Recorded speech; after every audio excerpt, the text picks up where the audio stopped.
인적자원 개발이란 구성원의 지식, 능력, 기술을 향상시키는 체계적이고 계획적인 활동입니다. 이를 위해서는 직접적으로 교육훈련을 하거나 간접적으로 경력 개발을 할 수 있습니다. 먼저 교육훈련이란 종업원의 지식, 기술, 능력을 직접적으로 향상시키는 적극적 활동으로 기술 노후화를 방지하고 기술의 환경 변화에 대응하기 위해 필요합니다. 이를 통해 기업은 필요한 인력을 사내에서 확보할 수 있으며 현직 종업원의 자격 수준을 유지하거나 향상시키고 내부 노동시장에 대한 의존도를 축소시키는 효과를 볼 수 있습니다. 종업원 또한 노동시장에서 경쟁력이 강화되고 기술 변화에 대해 적응력이 제고되며 성장 욕구 또한 충족되는 효과를 볼 수 있습니다. 교육훈련 시스템의 구조를 살펴보면 조직의 목표로 교육훈련 필요성과 목표를 도출하는 계획 단계를 거치고 교과 내용, 참가자, 기법, 실시자로 이루어진 교육훈련 프로그램을 통한 실천 단계를 거쳐 교육훈련을 평가하는 통제 단계를 거칩니다. 이에 대한 세부 내용에 대해 순차적으로 알아보도록 하겠습니다. 먼저 계획 단계에서 이루어지는 교육훈련 필요성을 분석하고 수요 조사를 하는 단계에서는 현재 시점에서의 교육훈련 필요 정도와 미래 시점에서의 교육훈련 필요성을 추정하기도 합니다. 교육훈련의 수요를 알아보기 위해서는 조직 수준으로 조직체의 비전, 목표, 전략 달성을 위해 요구되는 교육훈련의 필요성을 분석하고 최적의 직무성과 달성을 위한 교육훈련의 필요성을 분석하고 개인의 성과 달성을 위한 교육훈련 필요성을 분석합니다. 특히 개인 수준의 수요에서는 개인의 욕구, 희망을 반영해 사회적 효율성이 추구되어야 합니다. 이를 위한 분석 방법으로는 자료조사법, 작업표본법, 질문지법, 전문가 자문법, 면접법, 델파의 기법 등이 활용될 수 있습니다. 또한 과연 교육훈련이 목적한 바를 충족시키는가에 대한 타당성 검증을 위해서는 골드스타인의 교육훈련 타당도 평가를 활용할 수 있는데 무엇을 학습하였는가라는 질문에 답을 하는 훈련 타당성, 학습 지식, 기술, 능력을 현업에서 어느 정도 연계하였는가에 대한 전이 타당성, 조직 내 교육 프로그램을 이수한 피훈련자 집단 간의 성과가 유사한가에 대한 조직 내 타당성, 여러 조직별 교육 프로그램을 이수한 피훈련자 집단 간의 성과가 조직을 초월하여 유사한가에 대한 조직 간 타당성을 평가하여 검증할 수 있습니다. 다음은 교육훈련 방법을 교육훈련 참가자 기준으로 나누어 살펴보도록 하겠습니다. 먼저 신입사원의 교육훈련은 조직사회화, 직무 관계 적응이 목표가 되기에 직장 내 교육훈련, 멘토링 등이 활용이 됩니다. OJT란 직무를 그대로 수행하면서 상사나 선배 동료에게 훈련을 받는 것으로 실무와 연계되어 업무의 즉시 활용이 가능하며 의사소통을 통한 상호 이해가 가능합니다.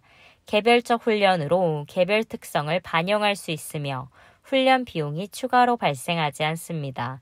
하지만 교육 범위에 한계가 있을 수 있고 한 번에 다수의 종업원 훈련에는 한계가 있습니다. 멘토 시스템은 신입사원이 멘티가 되고 기존 구성원이 멘토가 되어 진행하는 1대1의 상호작용으로 역할 모델을 제공하고 도전적 직무를 부여하고 상담, 조직 문화에 대한 지식 제공을 통해 대인관계를 개발하고 경력 관리에 도움을 줄 수 있는 시스템입니다. 특이하게도 멘토는 공식적 멘토, 비공식적 멘토가 존재할 수 있는데 공식적 멘토는 조직에 의해 의도적으로 매칭된 관계로 교육훈련이 용이한 장점이 있지만 심리적 연대감은 약한 반면 비공식적 멘토는 자생적으로 형성되어 교육 효과 파악은 어렵지만 심리적 연대감이 높은 특성을 지니고 있습니다. 현직 종업원을 대상으로 한 교육훈련은 주로 기술, 기능 개발을 목표로 하기 때문에 OJT, 실습장 훈련, 도제 훈련, 직업학교 훈련 등이 이루어질 수 있습니다. 여기서 실습장 훈련은 별도의 공간에서 기능 전수를 하는 훈련이며 도제 훈련은 일정 시간 동안 작업장 내에 기능 전수를 하고 그에 더해 외부 강의 등에 참여하는 프로그램입니다. 관리층을 대상으로 한 교육훈련은 관리 능력 배양이 그 목표가 되며 카츠에 따르면 관리자는 계층별로 각각 의사결정 능력, 인간관계 능력, 기술적 능력 위주의 능력 배양이 요구됩니다. 그를 위한 교육훈련 기법으로는 의사결정 능력을 위해서는 인바스켓 훈련, 비즈니스 게임, 사례연구 기법을 활용할 수 있으며 인간관계 능력의 배양을 위해서는 역할형 기법, 행동모델법, 교류분석법, 기술적 능력을 위해서는 대역법, 코칭, 청년중역회의법 등이 활용됩니다. 인바스켓 훈련이란 모의 경영 상황과 관련한 정보를 주고 문제 해결을 하는 교육훈련 기법으로 평가는 하되 피드백은 제공되지 않습니다. 비즈니스 게임은 경영 의사결정, 결과 분석, 결과, 피드백의 과정을 여러 번 거치면서 의사결정 능력을 제고시키는 방법으로 평가와 피드백이 모두 이루어지는 장점이 있지만 경쟁 상황에만 집중을 하게 되는 역효과가 발생하기도 합니다. 사례 연구는 기업의 사례들을 통해 주요 문제와 원인 분석 등을 하고 문제 해결 대안을 제시하는 훈련 방법입니다. 역할형 기법은 교육 참가자가 부여받은 상황에서 가장 효과적이라고 판단하는 행동을 한 후 공동으로 그 행동을 관찰하고 평가하여 이상적 행동 패턴을 찾기 위한 토의를 거치는 방법입니다. 행동모델법은 이상적인 행동을 제시하고 그 행동을 이해하고 모방하도록 하는 개발적 성격의 방법입니다. 교류분석법은 퍼스널리티 이론을 기초로 사람을 A형, B형, C형 등으로 구분한 뒤 각각의 대화를 분석하고 평가함으로써 인간관계의 능력 배양에 중점을 둔 방법입니다. 대역법은 인수인계 기법으로 자리를 계승할 예정자가 같이 일을 하면서 업무에 대해 자세한 교육을 받는 제도입니다. 코칭은 개인적 접촉을 통해 새로운 역량을 전수하고 새롭고 어려운 상황을 제공하고 이를 해결하기 위해 같이 토론하며 대안 탐색 과정을 지원하는 제도입니다. 청년중역회의법은 모의 이사회를 조직하여 조직 내 문제점을 분석하고 해결하며 조직 전반에 대한 지식을 축적해 나가는 방법입니다.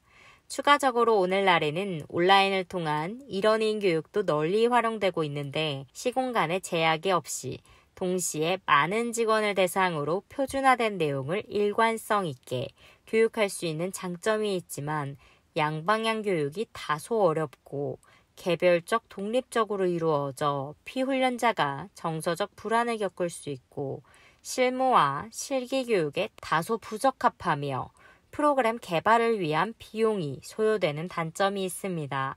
이러한 장단점으로 인해 최근에는 온라인과 오프라인 교육을 모두 섞은 블렌디드 러닝이 많이 실시되고 있는 추세입니다. 마지막으로 액션 러닝에 대해 잠시 다뤄보도록 하겠습니다.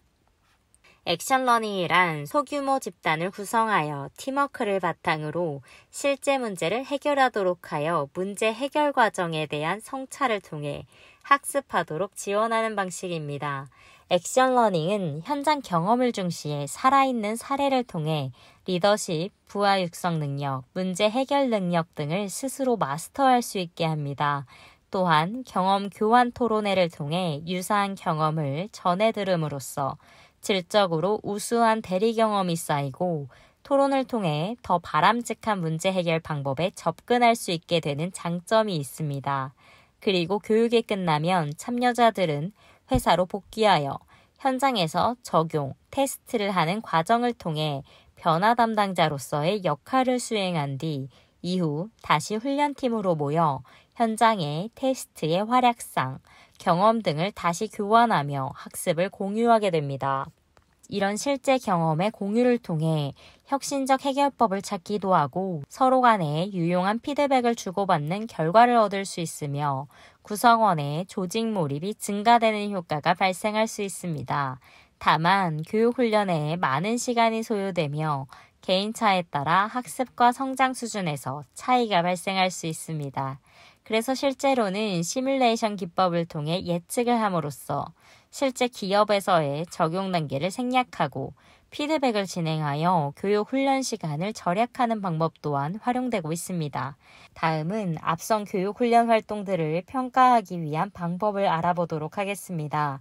먼저 교육훈련 활동을 거시적으로 접근하여 평가를 하면 포괄적인 투입에서 산출을 따지게 되는데 그 방법으로는 비용 비교분석법, 비용 효익분석법이 있습니다. 비용 비교분석법은 비용에 초점을 맞추고 직접 비용, 간접 비용을 인식하고 계산하는 방식으로 비용의 합리적 배분 및 통제라는 관점에서 의미가 있지만 비용만으로 경제적 가치를 파악할 수 없는 한계가 있고 비용의 감소에만 중점을 두게 되어 장기적 인력 개발의 측면을 외면할 우려가 있습니다.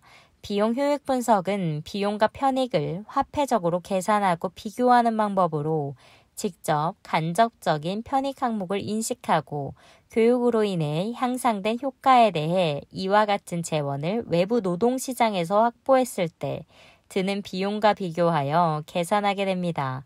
이로써 교육활동에 대한 산출 측면을 인식하여 경제적 측면이 강조되며 이를 통해 교육훈련에 대한 의사결정, 예산 편성이 가능하지만 효익 계산 자체가 어렵다는 단점이나 편익에 대해 주관적 계산이 불가피하다는 단점이 있습니다.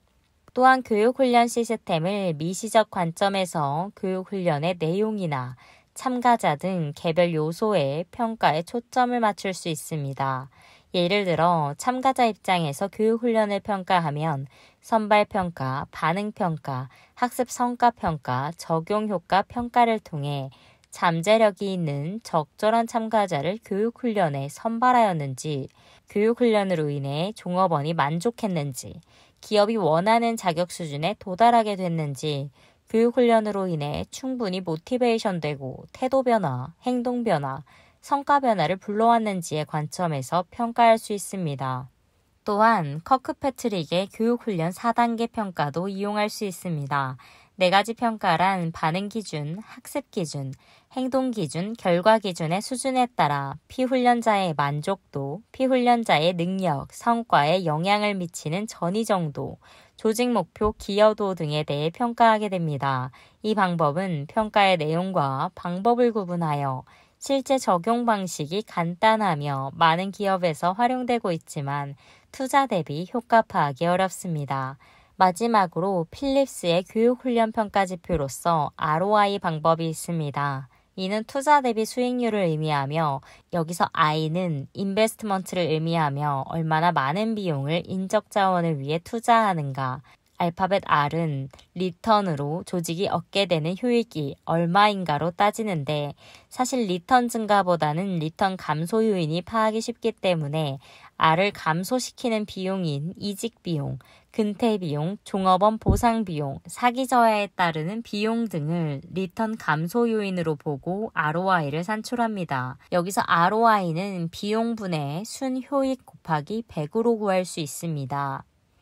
즉 ROI가 클수록 프로그램의 성과가 높고 효율적임을 의미하며 이 방법은 기업 인적 자원의 우수성을 입증하는 도구로도 볼 수 있습니다. 여기까지 개발관리 중 교육훈련에 대해 알아보았습니다. 감사합니다.